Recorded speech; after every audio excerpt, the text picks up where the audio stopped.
اعوذ باللہ من الشیطان الرجیم بسم اللہ الرحمن الرحیم رب اشرح لی صدری ویسر لی امری واحلل عقدۃ من لسانی یفقہوا قولی. السلام علیکم ورحمۃ اللہ وبرکاتہ.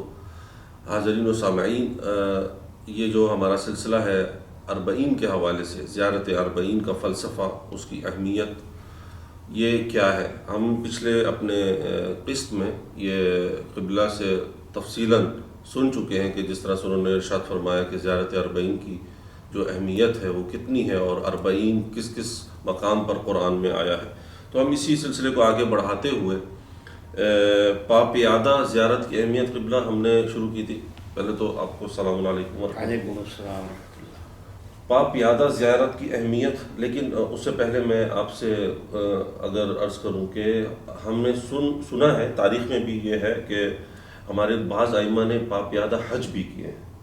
پاپیادہ حج تو یہ اسی مشابہت اگر کہی جائے، کیونکہ زیارت ظاہر ہے کہ ایک ولی اللہ کے لیے بندہ جا رہا ہے، پیدل جا رہا ہے، اور اسی طرح کوئی دور دراز سے کہیں کسی شہر سے جا رہے ہیں، اور یہ کس طرح سے اس کی اگر اہمیت کا تھوڑا سا اس سے کنیکٹ کرتے ہوئے. بسم اللہ الرحمن الرحیم. الحمدللہ رب العالمین والصلاة والسلام علی سیدنا و نبینا مولانا ابی القاسم محمد.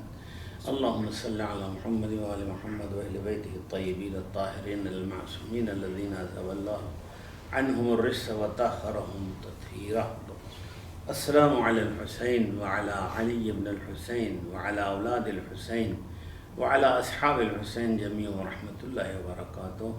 ناظرین و سامعین محترم، برادران و خواہران، السلام علیکم ورحمۃ اللہ وبرکاتہ. تعزیت بھی پیش کرتا ہوں اربعین کے سلسلے میں، اور آپ سبھی حضرات کو تسلیت پیش کرنے کے ساتھ دعا گو ہیں کہ جن لوگوں نے زیارت کی ہے یا زیارت کے راستے میں ہیں ان کو صحت و سلامتی کے ساتھ منزل پر پہنچے، اور جو لوگ ابھی تک زیارت پر نہیں گئے تو انشاءاللہ امام کی بارگاہ میں پہنچے. جناب میثم نقوی صاحب، جو آپ نے فرمایا کہ ابھی پچھلے پوڈ کاسٹ میں ہم لوگوں نے پیدل چلنے کے بارے میں گفتگو کی تھی، تو اشارہ کیا تھا بالکل عام اپنے بر صغیر کے ماحول کے لحاظ سے کہ جب کوئی آدمی کسی کے گھر جاتا ہے تو میزبان کا گویا ایک دل نرم کر لیتا ہے، رقت آ جاتی ہے، اور وہ میزبان بہرحال آنے والے کو قبول کرتا ہے. اب اس پیادہ راہ میں چل کر کے زیارت کرنے میں اگر عاشور کے دن جناب حر کو آپ دیکھیے تو یزیدی فوج سے نکل کر کے وہ بھی پیدل، اور اس طرح کے اپنے بیٹے سے کہا کہ میرے ہاتھ باندھ دو، جیب سے رومال نکالا اور ہاتھ باندھا، اور بھائی اور بیٹے اور جو بھی رہا وہ ان کے ساتھ، اور اس کے ساتھ جب خدمت حسین میں پہنچے اور پیروں پہ گر گئے تو امام نے کہا اٹھ جاؤ اٹھ جاؤ، اور پھر کہتے نہیں مولا جب تک آپ مجھے معاف نہیں کریں گے ہم اپنا سر نہیں اٹھائیں. کہا حر، تم جیسا کہ تمہاری ماں نے نام رکھا ہے انت حر فی الدنیا والآخرہ. تو گویا یہ ایک مثال ہے کہ کسی کی زیارت کرنا اور ملنا. جیسا کہ آپ نے کہا کہ ہمارے ائمہ طاہرین یقیناً مثلاً جو ہے جناب امام حسن علیہ السلام کے لیے 40 ملتا ہے، اور ائمہ کے لیے 40 ملتا ہے، کسی کا 25 حج ہے، کسی کا 30 حج ہے، جس کی جتنی عمر تھی. بہرحال وہ لوگ ہر سال حج کرنے گئے. اصل میں حج کو بھی ایک زیارت اللہ کہا گیا ہے، حج کو بھی زیارت بیت اللہ کہا گیا. اب اس کے اندر جو عبادتیں آ گئی ہیں وہ مناسک میں ہیں. مثال کے طور سے طواف کرنا ہے، اور اس طرح جو ہے وہ 2 رکعت نماز طواف پڑھنا ہے، صحیح کرنا ہے. یہ وہ ساری چیزیں ہیں. میں نے جناب شیخ جعفر طوسی رحمۃ اللہ علیہ کی کتاب پڑھی ہے. اب میں آپ سے کیا عرض کروں کہ انہوں نے زیارت امام حسین کو پورے حج سے ملا کر کے دکھایا ہے کہ طواف کیا ہے، نماز طواف کیا ہے، اور سعی کیا ہے. یہ ساری چیزوں کو انہوں نے خصائص انبیاء میں، خصائص الحسینیہ میں اس کو بیان کیا ہے. لیکن متن زیارت کی طرف چلتے ہیں، تھوڑا سا وقت تاکہ اس کی تشریح کر دیں. تو انشاءاللہ اگر کبھی موقع رہا تو وہ بھی شیخ جعفر کی کتاب والی بات بھی میں عرض کروں گا ان کو لا کر کے. تو زیارت اربعین جو ہے امام جعفر صادق علیہ السلام سے ہے، اور آپ نے اس طرح جو ہے خطاب کیا ہے: السلام علی ولی اللہ و حبیب، السلام علی خلیل اللہ و نجیبہ، السلام علی صفی اللہ و ابن صفیہ، السلام علی الحسین المظلوم الشہید، السلام علی اسیر القربات و قتیل العبرات. میں مختصر صرف پڑھتا ہوں. سب سے پہلے تو یہاں پر آپ دیکھیے کہ امام نے جو سلام کیا ہے وہ علی السلام علی ولی اللہ۔ اب یہاں پر ولایت کے موضوع کو امام نے چھیڑا ہے، یعنی جس مومن کے دل میں ولایت علی اور ولایت ائمہ اثنا عشر نہیں ہوگی تو کوئی بھی زیارت، کوئی بھی نماز قبول نہیں ہوگی۔ اور پانچویں امام حضرت محمد باقر علیہ السلام نے فرمایا ہے کہ بنی الاسلام علی الخمسہ الصلاۃ والصوم والزکوۃ والحج والولایہ، کا 5 چیزیں ہیں، نماز، روزہ، حج اور جو ہے زکوٰۃ اور ولایت۔ تو پوچھا مفتاحہن، اس کی چابی کیا ہے؟ کہا الولایہ۔ تو بغیر ولایت کے یہ 5 چیزیں جو ہیں وہ قابل قبول نہیں ہوں گی۔ تو زیارت اربعین میں یہ خصوصی بات ہے کہ سب سے پہلے جو ذکر ہوا ہے وہ ولایت کا اور ولی کا ذکر ہوا ہے کہ امام حسین علیہ السلام جو ہے اللہ کے ولی ہیں۔ آپ دیکھیں اللہ کے ولی قرآن میں آیا ہوا ہے، جہاں پر زکوٰۃ دینے کی بات کی مولا علی، انما ولیکم اللہ ورسولہ، ولی اللہ ہے اور اس کا ولی، اس کے بعد الذین آمنوا۔ اب مسئلہ یہ ہے کہ وہاں پر مولا علی کو ولی کہا گیا ہے، اس قرآن کی آیت میں مائدہ کی آیت نمبر 55 میں آیا ہوا ہے بالکل سیم، الا ولی اللہ، امام حسین ولی خدا و حبیب ہی، اور اللہ کے حبیب ہیں، رسول اللہ حبیب خدا تھے اور حسین بھی حبیب خدا ہے۔ السلام علی خلیل اللہ و نجیبہ، یہاں پر خلیل خدا، وہاں حضرت ابراہیم کو کہا گیا تھا، یعنی یہ مشابہت کیوں دی جا رہی ہے، اس پر بڑی توجہ کے ساتھ ہمارے سامنے ناظرین کریں کہ امام حسین نے کہا تھا لا ابایع مثلہ، میرے جیسا انسان اس سے نہیں کر سکتے۔ کیوں؟ اس لیے کہ حسین اگر بیعت کر لیتے اس کا مطلب آدم سے لے کر کے خاتم تک کے سب نے بیعت کر لی، سب کی شریعتیں، تبھی نبوتیں، رسالتیں، خلت، یہ سب جو ہے یزید کے ہاتھ میں چلی جاتی، اور جو یزید نے حلال کو حرام کر دیا تھا وہ تباہ۔ تو یہاں پر جو زیارت کا متن ہے خلیل اللہ و نجیبہ، اس کے بعد السلام علی صفی اللہ و ابن صفیہ، یہ حضرت آدم کا السلام علی آدم صفوۃ اللہ، جو خلص ہے، جو منتخب کیا ہوا ہے، اس پر سلام ہو۔ اس کے بعد السلام علی الحسین المظلوم الشہید، سلام ہو حسین مظلوم جو کہ شہید ہیں۔ اس میں آتی ہوئی یعنی ابھی آ رہی ہے عبارات، لیکن ایک جملہ ہے جو الفائز بکرامتک اکرمتہ، یعنی اس میں جو ظاہر ہے وہ کامیاب ہوتا ہے کرامت کے ذریعے سے، جو کرم اللہ نے اس کے اوپر کیا ہے۔ اب یہاں پر ایک بات صرف اشارہ کروں کہ آیت اللہ طباطبائی جو ہیں لفظ کرم کے بارے میں فرماتے ہیں کہ عربی سے اس کا اردو فارسی میں ترجمہ ہو ہی نہیں سکتا۔ جب وہ فرماتے، خود فارس تھے، یعنی وہاں کے، وہ تو آذربائیجان کا رہنے والے تھے لیکن بہرحال ایرانی تھے، تو وہ یہ کہہ رہے ہیں، اور فارسی کے وہ بہت بڑے استاد ہیں، ظاہر شاعر بھی تھے، ادیب بھی تھے، سارے کچھ۔ تو جب وہ کہہ رہے ہیں کہ کرم کا ترجمہ فارسی میں نہیں ہو سکتا، تو ظاہر ہم لوگ تو بھکاری ہیں، اردو 70% فارسی اور عربی کے الفاظ ہیں، تو گویا کرم یعنی وہ اصلی عنایت اور وہ اصلی خصوصی لطف، یعنی جو بھی آپ اس کو وہی الفاظ سب فارسی کے آ جائیں تو یہ سارا کا سارا لطف و کرم و شرف و عزت و عظمت جو کچھ مل رہی اللہ امام حسین علیہ السلام کی طرف سے زائر کو مل رہی ہے، کہ جب اس کی زیارت کرتے ہیں امام صلی اللہ علیہ وسلم کی، اس کے بعد وَحَبَوْتُهُ بِالسَّعَادَةِ، اب جب یہ زائر جاتا ہے امام کی بارگاہ میں تو اس کو سعادت، خوش بختی نصیب ہوتی ہے۔ سب سے پہلی بات تو یہ ہے کہ اس کے سارے گناہ بخش دیے جاتے ہیں، پچھلے اگلے سب گناہ بخش دیے جاتے ہیں۔ حدیث میں یہ جو میں نے زیارت کی کتاب دکھائی تھی، اس کے اندر آیا ہوا ہے کہ انسان جائے زیارت کرنے کے لیے 15 شعبان کی یا 40 کی، تو اس کی گزشتہ آئندہ صاحب گناہ بخش دیے جاتے ہیں، لیکن بشرط یہ وہ شروطیاں بھی ہے، یہ نہیں ہے کہ بس ایسے آدمی چاہے جیسے چلا جائے گناہگار۔ عارفاً بحق، عارفاً، وہی میں کہنا چاہتا تھا، آپ نے بات لے لی۔ اب عارفاً بحق پہ آ جائیے۔ اب مسئلہ یہ ہے کہ عارفاً بحق کیا ہے، یعنی معرفت ہو جو ان کا حق ہے۔ اب معرفت میں اگر امام حسین السلام کو کوئی جانتا پہچانتا نہیں ہوگا تو پھر اس کی زیارت قبول نہیں۔ اور پھر حق کے بارے میں کہا گیا ہے کہ جو ہے وہ ان کا جو حق ہے، اس کے بارے میں مولا کائنات نے نہج البلاغہ میں فرمایا اما حقی، اب وہ امام یہ کہتے ہیں کہ میرا حق کیا ہے، افضل مفترض الطاعہ، جو اطاعت جو تمہاں پر واجب کی گئی اللہ کی طرف سے، یہ میرا حق ہے کہ اللہ نے تم لوگوں کے اوپر مومنین و مسلمانوں کا، ہاں موضوع یہ ہے کہ امام حسین علیہ السلام کا بھی عارفاً بحق، یعنی امام حسین علیہ السلام کی اطاعت کو فرض سمجھتے ہوئے ہم زیارت کے لیے جا رہے ہیں، تو یہ جو ہے بڑی اہمیت کی بات ہے۔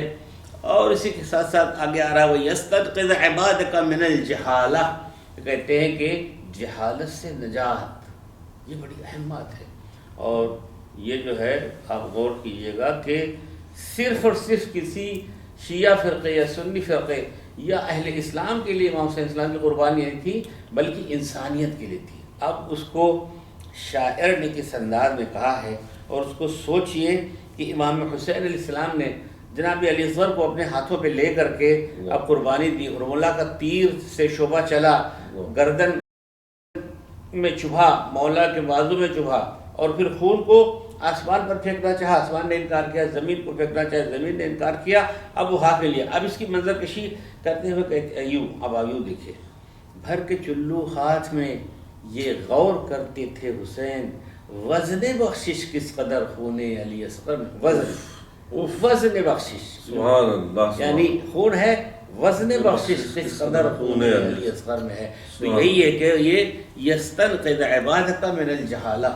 جہالت، تاریکی، ظلمات، برائیاں، فحشہ، منکر، یہ تمام چیزوں سے نجات دلائی ہے امام حسین اسلام نے، اس لیے کہ یزید جیسا جو ہے شرابی، کبابی اور گناہوں میں ملوث۔ بالکل بالکل۔ اچھا قبلہ، یہ زیارت اربعین کا متن بھی آپ نے پڑھا ماشاءاللہ، سب نے ابھی کہا، بھی تو میں نے ابھی تھوڑے سے جملے پڑھے، لیکن آئے چلے پھر آگے بڑھتے ہیں ہم لوگ، اس لیے کہ زیارت تو لمبی ہے۔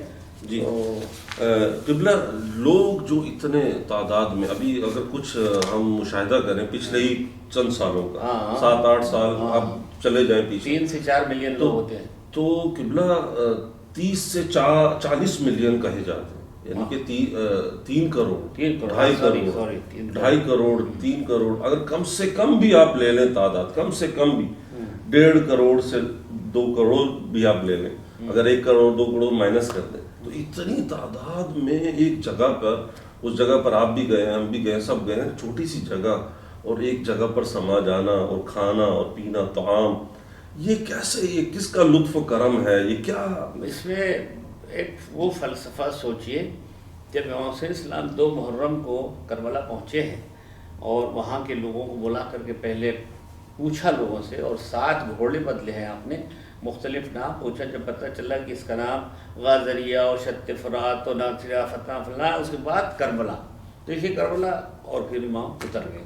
پھر وہاں کے لوگوں کو بلا کر کے زمین کو خریدا ہے، اور خرید کر کے پھر ان کو دے دیا، اور کہا کہ ہماری زیارت کرنے کے لیے جب آئیں گے تو ان کو 3 دن مہمان رکھنا، یا ان کو رہنے دینا، ان سے یعنی کوئی ان سے ممانعت نہ کرنا۔ تو مقصد یہ کہنے کا کہ یہ ایک تو فلسفہ ہے معجزہ امام حسین کا اس زمین کی خریداری کا۔ دوسری بات اس میں جو ہے کہ اپنے کو مظلوم کس طرح ثابت کیا جائے، اس میں بھی خریدنے کا فلسفہ ہے کہ یہ میری زمین ہے، اب میری زمین پر کوئی آئے اور اس پر جھگڑا کرے، اس کا مطلب وہ ظالم ہے، ہم مظلوم ہیں۔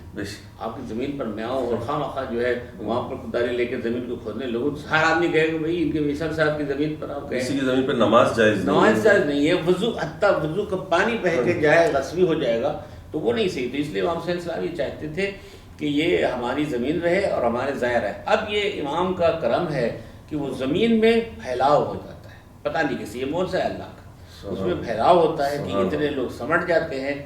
پھر عراق کے لوگ بڑے کریم ہیں، بڑے سخی، ہم نے سنا ہے، اور اللہ کرے صحیح بھی ہو، کہ سال بھر تک یہ جن کے لڑکے اور لڑکیوں کی شادی ہوتی، وہ جہیز کا سامان یا دلہن کا دلہا کے سامان استعمال نہیں کرتے، اور جب 40 میں زائر لوگ توشہ، غلاف، پتیلی، برتن یہ سب استعمال ہو جاتا ہے، تب وہ اپنے گھروں میں استعمال کرتے ہیں، اور ہاتھ پکڑ پکڑ کر کے کھینچ کے لے کے ہمارے گھر چلیے، ہمارے گھر چلیے۔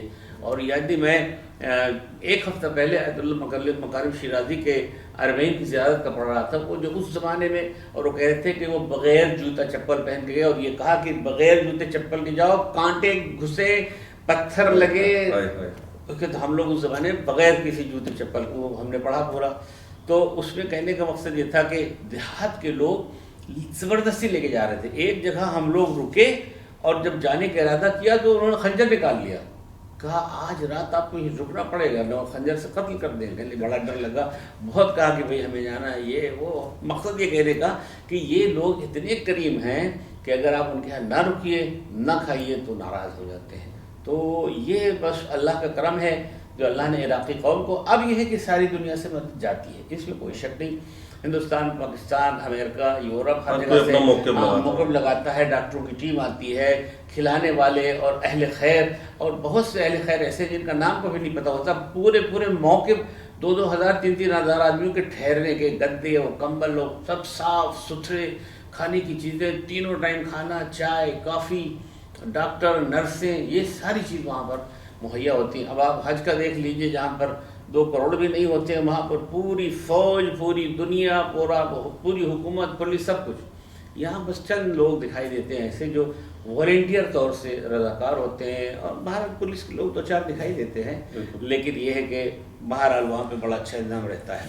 بہرحال قبلہ یہ ایک خداوند عالم کی عنایت ہے کہ جو اس طرح سے 40 کا یہ جو اتنا جلوس ہے، یہ جو اتنا بڑا ایک ہجوم ہے، ازدحام ہے، ایک چلے جا رہے ہیں لبیک یا حسین کہتے ہوئے، لبیک یا حسین کہتے ہوئے، اس کو آپ امام زمان سے کیسے منسلک کر سکتے ہیں؟ کہ کیونکہ امام زمان جب آئیں گے وہ بھی یہی ہے نا، مقتول کربلا کا، ان کے دم کا انتقام لینے کے لیے بے چین ہے، اور جاسار اللہ و ابن سار ہے، تو کیسے یہ دیکھیے، اگر آپ امام زمان کی احادیث کے بارے میں غور کریں، آج یہ وہ پہلی حدیث پڑھ دیتے ہیں جو رسول خدا نے جناب جابر سے کہی تھی۔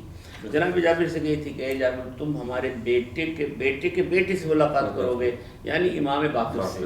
اچھا، اب وہ حدیث پڑھتے تھے، یا باقر العلوم یا باقر العلوم، وہ بھی صحیح ہو گئی، اور انہوں نے ان سے ملاقات بھی کی۔ آخر میں جو ہے وہ کیا ہے کہ حسین کی نسل کا جو نواں ہوگا وہ پیدا ہوگا، سیملؤ الارض قسطا وعدلا، تو وہ جو ہے جب دنیا ظلم و جور سے بھری ہوگی تو وہ عدل و انصاف سے۔ یہاں جو 40 میں آپ دیکھیں منظر، اصل مسئلہ یہاں پر عدالت کا ہے، انصاف کا ہے، اجتماع کا ہے، کہ اس ماحول میں آپ دیکھیے بھائی چارگی ہے، مساوات ہے، مواسات ہے۔ کیوں؟ اس لیے کہ کوئی بھی آدمی کسی کے پیشانی پر بل نہیں آتا کہ ہم تمہیں پانی پلائیں، ہم تمہیں کھانا کھلائیں، ہم تمہارے جوتے صاف کریں۔ وہ جناب جوتے صاف کرتے ہیں اور پہلے پاؤں چومتے ہیں۔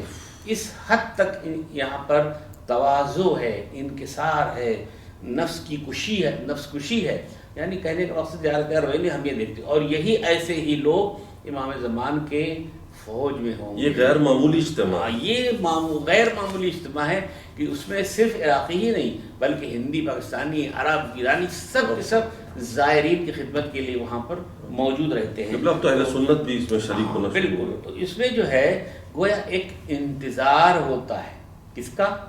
آنے والے زائر کا، آنے والے زائر کا انتظار ہوتا ہے۔ کون کر رہا ہے؟ یہی میزبان لوگ۔ تو گویا ہمیں تعلیم ایک دوسری طرح سے دی جا رہی ہے کہ جو آنے والا ہے اس کا بھی انتظار کرنا چاہیے، اور ہم کریں گے۔ یہ امام حسین السلام کی زیارت کا اور 40 میں یہ فلسفہ ہے۔ اس کے علاوہ روایات شیعہ میں امام مہدی علیہ السلام کا سلسلہ جو ہے امام حسین علیہ السلام کی قبر مبارک سے، کہ امام جب ظہور فرمائیں گے تو وہ پہلے زیارت جد کو جائیں گے۔ اس لیے کہ جو زیارت ناحیہ ہے، اگر آپ اس میں پڑھیں تو کہتے ہیں اے میرے جد، گرچہ میں کربلا سن 61 میں موجود نہیں تھا، اب یہ پانی والے آنسو جو ہے نہیں، میں خون کے آنسو رہوں گا۔ اب اس کے بعد وہ جو سلام کرتے ہیں، سلام ہو اس سر کے اوپر جس پر تلوار چلی، سلام ہو اس سر پر جو نیزے پر آیا، سلام ہو اس سر کے اوپر جو درخت میں لٹکایا گیا، خود مسائب پڑھ رہے ہیں، یہ مسائب پڑھ رہے، سلام ہو اس سر پر جو خولی کے تنور میں رکھا گیا، وغیرہ وغیرہ۔ سر کے کتنے سلام ہیں امام زمان کے، وہ آپ سوچتے رہیے۔ اس کے بعد پوری تفصیل ہے، اور اس کے علاوہ زیارت 40 تجدید عہد ہے۔ تجدید عہد کیا کہ ہم جا کے امام حسین سے گویا بیعت کرتے ہیں۔ یہ جو بیعت تجدید عہد ہے وہ گویا امام زمان سے متصل، اور پھر یہ بھی خاص کہ یہ امام زمان جو ہے امام حسین کی نسل سے ہے۔ یہ ایک بڑا اہم مسئلہ ہے۔ تو یہ جو ہے امام حسین کی نسل سے امام مہدی ہیں، اور پھر جو ہے یہاں پر جو ہے آدمی تجدید ہے۔ اور اس کے علاوہ اس میں جو ہے امام حسین کے قیام کی یاد دہانی ہے، کہ جیسے امام حسین السلام ظلم کے خلاف اٹھے تھے، امام مہدی بھی ظلم کے خلاف اٹھیں گے۔ یہ دونوں ملا ہوا ہے۔ اور اگر شعبان کی زیارت جو امام حسین علیہ السلام کی ہے اس کو آپ پڑھیے، اور 15 شعبان کی، دونوں میں مواصلت ہے۔